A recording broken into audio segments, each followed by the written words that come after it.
Hi everyone, and welcome back to my videos. My name is Nikki Windsor, my company is The Jungle Goddess, and I am a gut health coach helping you eat better and live better to help with digestive problems and your overall health and well-being. Last week I spoke about dieting, and this is related. I want to talk about a low carb diet. And this video was inspired by a conversation I had with a client about what diets she'd tried to help with digestive problems. And she told me that she'd been on a carb-free diet. Well, a carb-free diet is not very easy to follow. And it's not advisable either. So we dug down into it a bit more, and it turns out she was on a low carb diet, not a carb free diet. So I thought it would be valuable to have a chat about what a low carb diet is and how you can benefit from it. So carbohydrates are one of three macronutrients along with proteins and fat, and they're our body's preferred source of energy. They have many micronutrients, so vitamins and minerals that we benefit from, especially B vitamins, calcium, iron, antioxidants and phytonutrients. And they're really beneficial for gut and brain health and gut and brain function. So carbohydrates are either simple carbohydrates or complex carbohydrates. Simple carbs are sugars, and complex carbs are starch and fiber.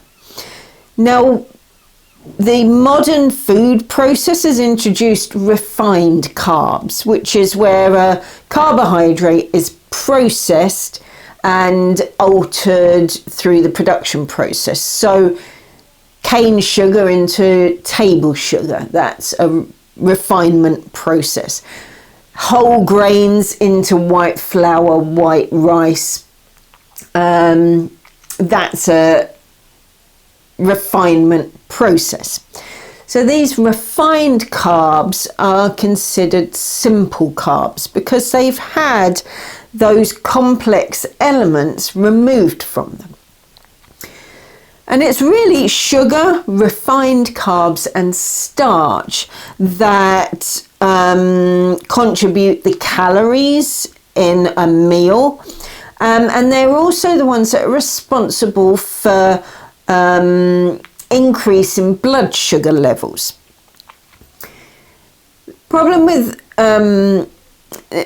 so we eat food, we digest it, we liberate the glucose from the food that goes into our blood, it gets taken up by cells and converted into energy. Problem with a diet that has a lot of sugar, starch and refined carbs is that we overload our blood with glucose. And that can lead to problems like energy highs and lows, glucose resistance or insulin resistance, and weight gain.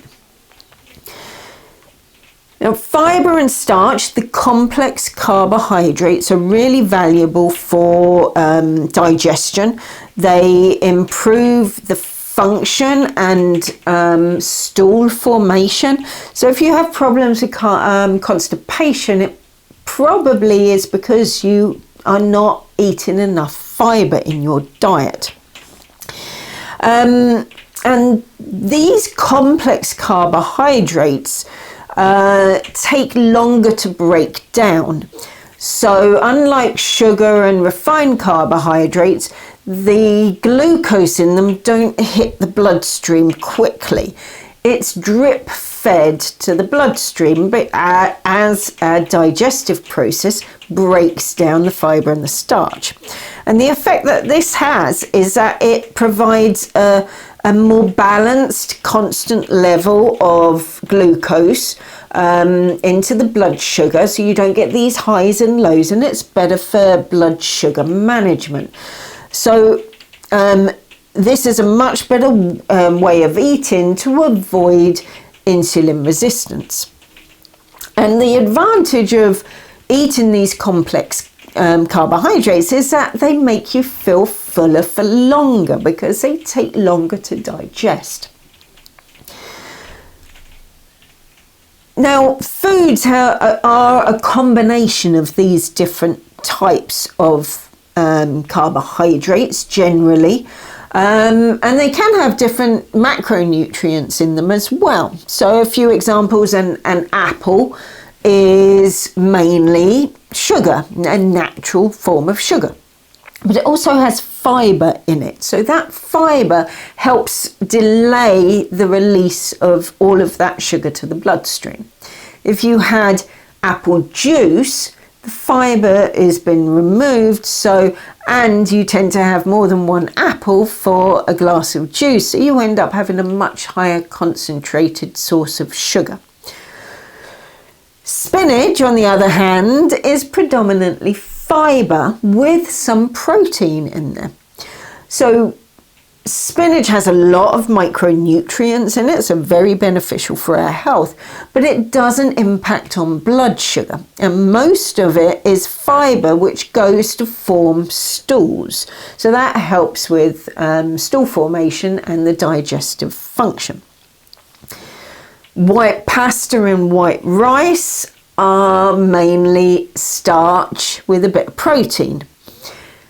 The brown rice and whole grain pasta, they have fiber in them, which helps you feel fuller for longer and slows down the release of sugar to the bloodstream. Something like honey, although it's a natural sugar, it's still sugar. So it's still something that you want to be minimizing in your diet. Legumes are an interesting one because they're a blend of different carbohydrates and other macronutrients. So chickpeas, for example, are about 60% starch, 20% fiber and 20% protein. They've also got fat in them as well. So the element that we really want to focus on in a low carb diet is low starch. And in the UK, the Western diet, in the US, the standard American diet, they're very high in starchy carbohydrates. And really, we eat too many. They're eaten typically at every meal. Breakfast cereals and toast for breakfast, wraps, crackers, sandwiches at lunchtime, rice, pasta, grains, quinoa, lentils, beans for dinner. So we have a lot of starch, and it's the amount that we're having. If you think about a plate of pasta that you're eating, you've probably got quite a bit of pasta on the plate. So while carbs are good for the digestion, if you're eating too many of the starchy carbs, then you're going to be putting on weight. You're very likely to, because they're high in calories. So if you want to manage your weight, bring those starchy carbs down. Now, one of the things that I share with my clients is my healthy eating plate. Choose a plate that's a good size, not too big. A smaller plate is better. Fill a quarter of your plate up with starchy carbohydrates, but try and eliminate refined carbohydrates because they're really not good for us. Quarter of your plate with protein and a half of your plate with non-starchy vegetables. So lowering your starchy carbs is good for weight loss, but also if you're approaching menopause, there's a lot of changes going on in the body and hormonal changes that can influence our blood sugar management process. So by feeding the bloodstream slowly with glucose helps with blood sugar levels and weight management as well. So a low starchy carb diet is really good if you're approaching the menopause. If you've got digestive issues, then removing refined carbs and increasing your amount of fibre will really help you. Now you can have a very low carbohydrate diet, and that's your diets like keto and Atkins. And with these, you really need to make sure that you're eating enough fat and protein, because your body needs to derive energy from alternative sources than the carbohydrates. So you can't be on a low fat, low carb, low sugar diet and expect to have good energy. So it's really understanding the dynamics of those types of diets and getting the right balance of nutrients to make sure that it's a healthy diet. So the general recommendations for this is reduce or eliminate the amount of refined carbs you're eating, the white flour, the white bread, the white pasta, the white rice. Overall, reduce the amount of starchy carbs that you're eating. Just reduce your portion size so it's not so much, and increase the amount of non-starchy vegetables that you're eating. That's increasing the fibre. It helps with blood sugar management, it helps with weight management, and it helps with digestive health and bowel movements. And if you're menopausal, look at a low carbohydrate, starchy carbohydrate diet. In particular, look at a low glycemic index, a low glycemic diet. So yeah, that's my advice on low carbs. If you are wanting to learn more about a low carb diet and how it might help you, then send me a message. Have a great week then, and I'll see you next Tuesday. All right then, bye.